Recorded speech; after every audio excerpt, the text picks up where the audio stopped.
Namanya Pak Idi. Umur gak ada yang tahu pasti.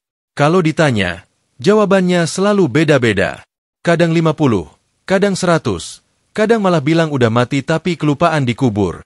Yang jelas, dia satu-satunya orang yang boleh nginep di masjid tua di pinggir pasar Legi, tanpa pernah diminta keluar.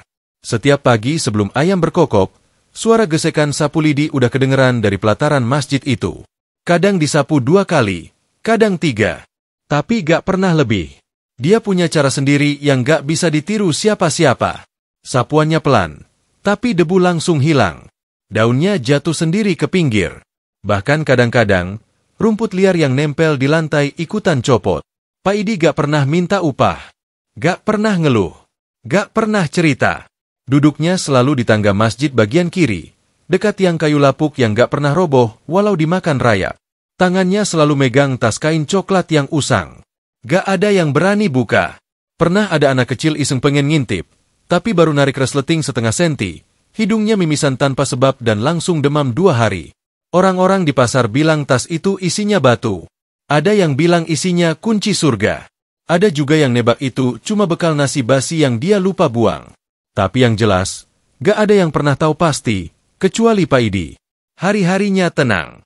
Pagi nyapu, siang ngelamun, sore duduk, malam ngaji pelan-pelan sendirian. Suara ngajinya serak, tapi anehnya bikin nyaman. Kalau kebetulan ada yang denger, bawaannya langsung tenang. Bahkan tukang jagal ayam yang biasanya galak, pernah duduk diam dengerin ngaji Pak Idi sampai air matanya netes sendiri. Tapi semua itu dianggap biasa. Karena orang-orang udah kebal. Bagi mereka, Pak Idi cuma lelaki tua yang kebetulan tinggal di masjid. Bukan siapa-siapa. Bukan apa-apa.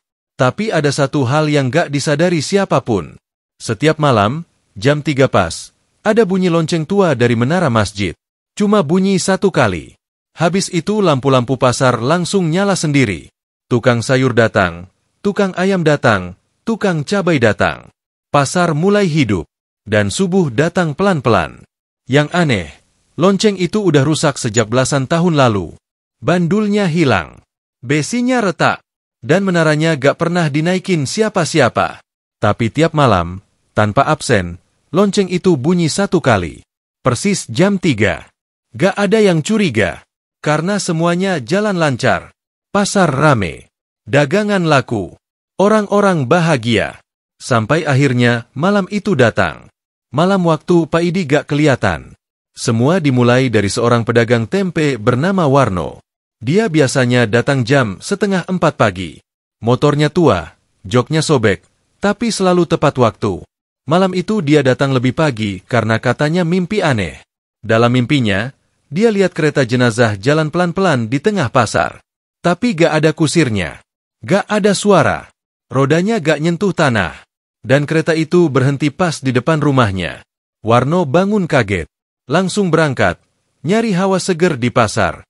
Tapi pas sampai di depan masjid tua, dia berhenti. Lantainya masih kotor. Belum disapu. Tangga masjid kosong. Tas kain gak ada. Dan suara gesekan sapu lidi yang biasanya menyambut hilang. Jam tangannya nunjukin pukul 2:59. Dia nunggu. Berdiri dekat gerbang masjid. Tangannya dingin, badannya menggigil, dan pas jarum jam berpindah ke angka 3 sunyi. Gak ada bunyi lonceng, lampu pasar gak nyala. Warno nunggu 5 menit, 10 menit, setengah jam. Gak ada siapa-siapa datang. Suasana gelap, angin aneh lewat, dan tiba-tiba dari arah belakang masjid, dia dengar suara kecil, kayak napas orang tua. Berak, terputus-putus. Warno kabur. Besoknya, pasar sepi. Semua pedagang gak datang. Sebagian sakit. Sebagian ngaku ngimpi yang sama. Kereta jenazah tanpa kusir. Jalan pelan-pelan dari arah utara. Berhenti di depan rumah masing-masing. Beberapa orang bahkan bilang mereka dengar ada yang manggil nama mereka dari sumur tua di belakang rumah. Pak Lurah turun tangan. Dia datangi masjid. Ketuk pintu. Gak ada jawaban. Dipanggil-panggil. Gak ada sahutan. Beberapa warga ikut bantu cari. Mereka sisir jalan setapak ke arah ladang, ke arah sungai, bahkan ke arah kebun bambu belakang pasar. Tapi Pak Idi tetap gak ditemukan. Anak-anak dilarang keluar malam. Tukang parkir pasar pulang lebih cepat. Penjaga malam ngeronda sambil ngaji keras-keras. Dan semua orang mulai sadar, selama ini ada yang jaga tempat itu. Bukan sekadar nyapu, bukan sekadar duduk, tapi menjaga sesuatu yang mereka sendiri gak ngerti bentuk dan wujudnya. 1 minggu lewat, pasar masih sepi, pendapatan menurun, kabar menyebar, bahkan pasar tetangga ikut kena imbas.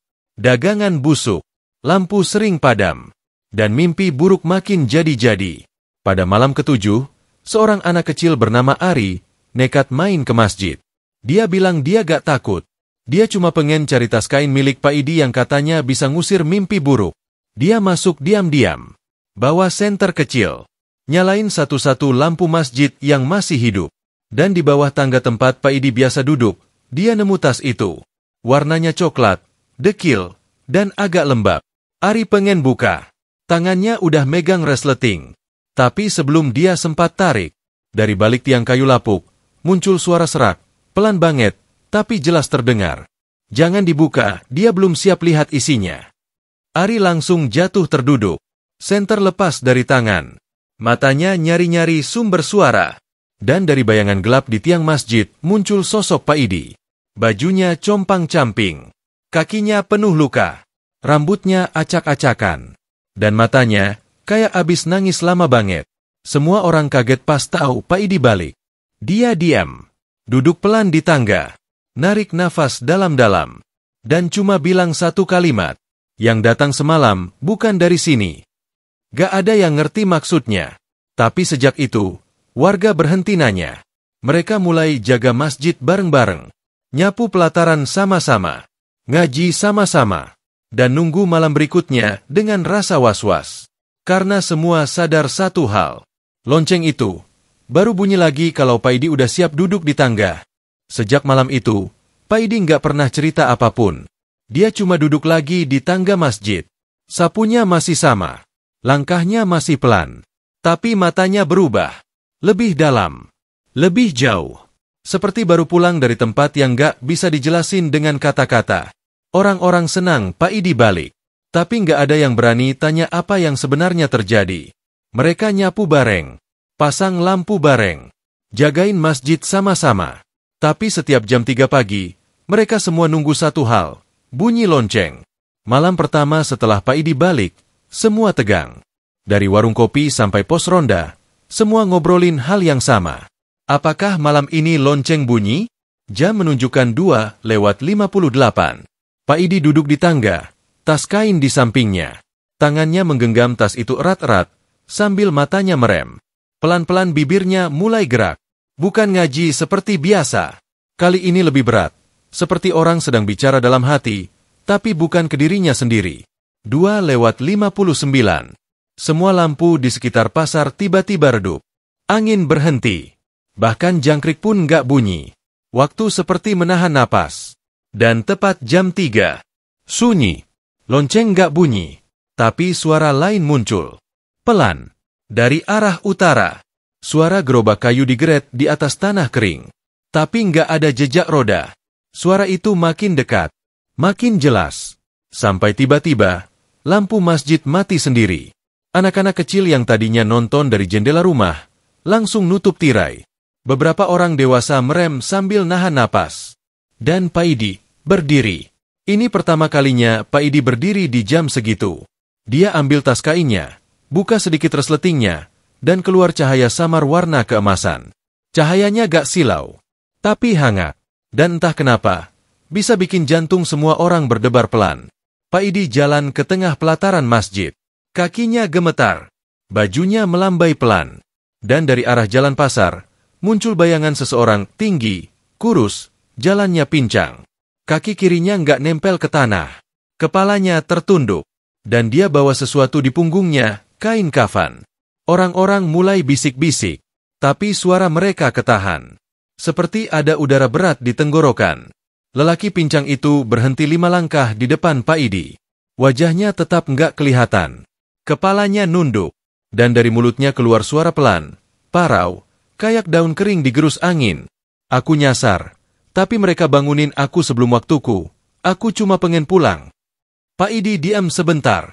Matanya ngelihat ke arah tas kain yang masih terbuka sedikit. Lalu dia bisik pelan. Tempatmu bukan di sini, tapi aku paham, kau nyari jalan. Lelaki itu gak jawab.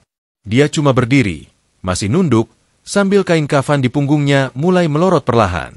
Dari dalam kain itu keluar asap tipis, hitam, lalu berubah jadi bayangan orang-orang yang selama ini mimpi buruk. Wajah mereka semua kosong. Matanya kosong. Mulutnya terbuka tapi gak bersuara. Pak Idi buka resleting tasnya lebih lebar. Dan saat itu, semua orang di pasar lihat sendiri isi tas Pak Idi. Bukan batu. Bukan nasi. Bukan kunci. Tapi sepotong kayu tua, kecil, bentuknya mirip genta. Dan begitu Pak Idi angkat kayu itu ke udara, suara lonceng terdengar. Keras. Lantang. Padahal gak ada yang mukul lonceng di menara. Tapi suara itu bukan cuma satu. Lonceng bunyi 2 kali. Dan begitu bunyi kedua selesai, semua bayangan langsung hilang. Lelaki pincang itu rebah ke tanah, tapi nggak roboh. Tubuhnya perlahan berubah jadi abu, lalu terbawa angin malam ke arah utara. Gak ada teriakan, gak ada suara, cuma sepi, yang entah kenapa terasa damai. Lampu pasar nyala, jangkrik kembali bunyi, dan Pak Idi duduk lagi di tangga masjid. Napasnya berat. Wajahnya pucat, tapi senyumnya muncul. Besok paginya, pasar rame lagi. Pedagang kembali datang. Semua dagangan laku. Ayam berkokok dari pagi. Dan anak-anak kecil main di halaman masjid tanpa takut. Tapi ada satu perubahan kecil. Setiap jam 3 pagi, orang-orang datang ke masjid. Gak cuma buat nunggu lonceng, tapi buat duduk bareng Pak Idi. Ngelap lantai, nyapu pelataran. Dan kadang-kadang, mereka nanya pelan, apa isi tas kain itu masih sama? Pak Idi cuma jawab, tasnya sama, isinya cuma berubah kalau hatimu berubah. Dan mereka semua senyum. Sejak itu, Pak Idi gak sendirian lagi. Masjid gak pernah kosong. Dan pasar Legi jadi satu-satunya pasar di daerah itu yang setiap jam 3 pagi, selalu dimulai bukan dengan keramaian, tapi dengan bunyi lonceng yang cuma boleh terdengar, kalau hati semua orang di sekitarnya cukup bersih buat dengar.